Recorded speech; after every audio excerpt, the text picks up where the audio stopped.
So we're doing a big walk with Boone today. We're doing some trail walks that have a lot of shade just because it is pretty sunny out today. But we've been focusing on his loose leash walking and him not getting so excited and fixating on like new things. So we wanted to go through, just kind of show you how we're doing with everything. He's doing really good. He's learning better now of like if he feels a little tension on the leash to back off no matter what length the leash is. So I can like shorten it, I can give him the whole 6 foot, and then we'll also do work with like the flexi so he has more freedom on everything. Good boy. But just kind of doing the standard walks, then he's learning that he can have freedom and he can sniff, he can look at stuff, it doesn't really matter as long as he's not pulling. That's the only rule. And then just adding in the obedience with things. Well, like I said, his excitement was so high initially that we wanted to focus on bringing that excitement down and teaching how to walk better first before we started adding in a lot of like big obedience and holding commands and things like that for him specifically. Because if we would have tried to do that initially, he would have had a really hard time just because of how he was fixating with the excitement. He was being very mouthy, a little reactive towards like people and some other dogs, things like that. And so, good boy. He's been with us for a few days now. This is still like within his first week, and so he's doing really good for just kind of practicing for these first few days. There you go, good boy. See, I gave him the whole leash. He wanted to sniff. He felt a little bit of tension on the collar, and then he backed off right away. Good boy. So he's doing really good with associating that. Let's go. We're just going to do some trail walks. I know. That's a good boy. It's nice and breezy over here. This place has a lot of great shaded trails so that they don't get too hot or anything like that. Good boy. And we were walking a few minutes already, and so we'll just do a few minutes more and then take a break, and then we'll do another walk. Good boy.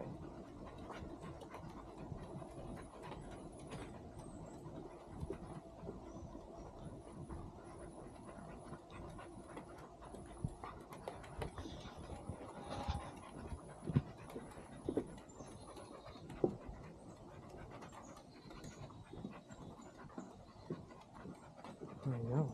That's a good boy. Yeah. Thought there was a garbage can over here. Oh, there's one. Let's go. There you go. And right now, I'm not being super picky on like what side he walks on yet. We'll add that in the next little bit here. I just want him to not pull and be able to sniff and be comfortable. Because sometimes with some, I've noticed was like with some noises or like if somebody kind of like pops out of nowhere. There we go. Let's go. He will get a little nervous just because it's new, and so he's trying to understand how to kind of recover and adapt to new things randomly popping up. So trails like this are good because sometimes we run into people without realizing it because they come around a corner or something like that, but it's open enough where he has room to be able to feel comfortable. We can step aside if we need to, let him kind of understand what's happening. So it's a good beginning spot for like distractions and things like that. Boom. Let's go. Good boy. Yeah. You're doing so great. Come on. Let's go. Good. Again, felt a little bit of tension. I didn't really have to pull or anything. A little tension on the leash, and said let's go, and he immediately kind of just started following. Good boy. So he's understanding all that really well. I know. He's a good boy.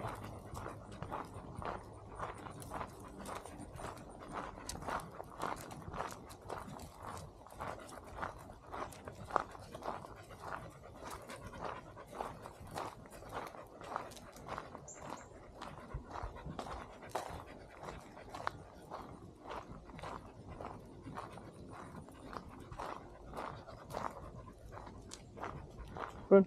Let's go. Good.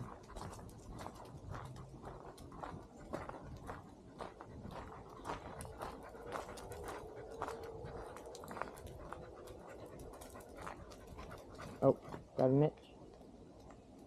Yeah, that's alright. Come on, let's go. Good boy. There we go. Good boy.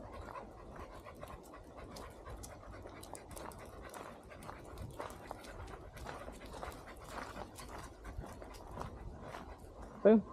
Here, buddy. Here, come here. Come here. Yeah, come here. Good, I know. So we're just teaching a little more focus with the name. Yeah, I know you're excited. Yeah. Boom. Ah. Sit. Good. And again, just adding a little more focus to like the obedience. So being able to start stepping away some. Okay. Yeah, good boy. Let's go. Good. And he's doing good, like holding it. Good. We haven't started adding in like the full recall yet. So like what I did there is because we are on just like a 6-foot leash right now.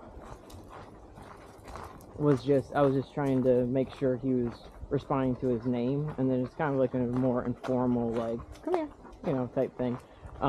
Just to make sure that he's recognizing his name, and that's more of like the focus word. So if I say his name, I want him to pay attention to me more, and then I'll give him a command, and then I can do a release from there. Good boy. Yeah. I know.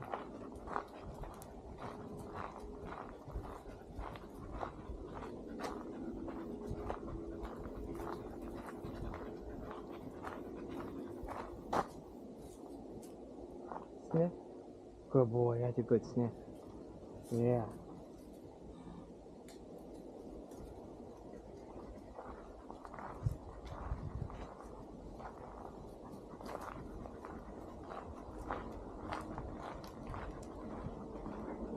Boom. Let's go. Good. He's able to change directions with me. Good. There you go. I'm going to go back towards where the car is. Yeah. Good boy.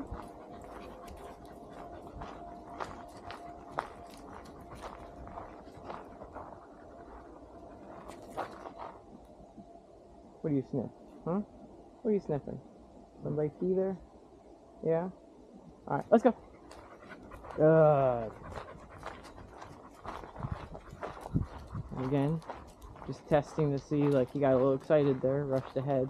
He felt a little tension on my leash, and he slowed right down. So, again, he's recognizing, and the more and more we do this, then the less likely that he's going to even feel the tension, because he'll have a better idea of, like, different size leashes and where he can go and how far, things like that. Good boy.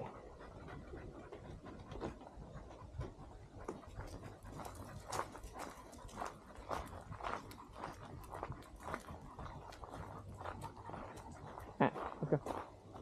I know. Ah.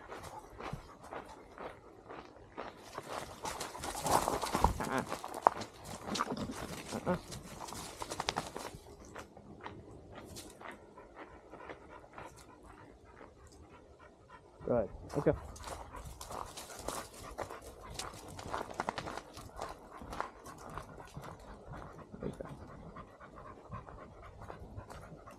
So we're trying to teach neutrality with people walking by. So that was a good example.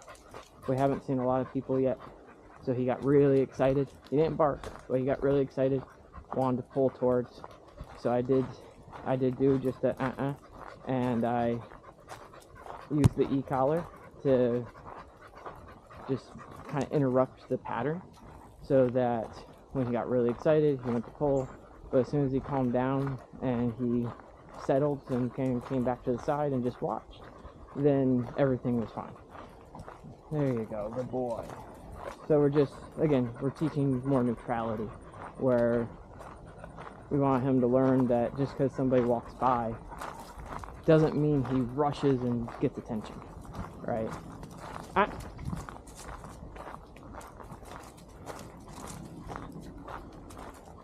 some little small critter in there. I saw the grass move, but I'm not sure what it was. Good.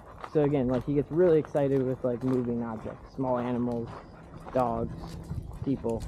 So still within the first few days of him starting with everything, so he's doing good with less distraction. But once there's like little things or people that kind of like catch his attention, his neutrality is not very good yet. So working on that again. There I just did I did use the e-collar and kind of interrupted that brain pattern where he was fixated on whatever was moving over there. He wanted to rush after it. So before we can move to like doing off-leash work and lawn line work, we have to make sure that his neutrality is better, so that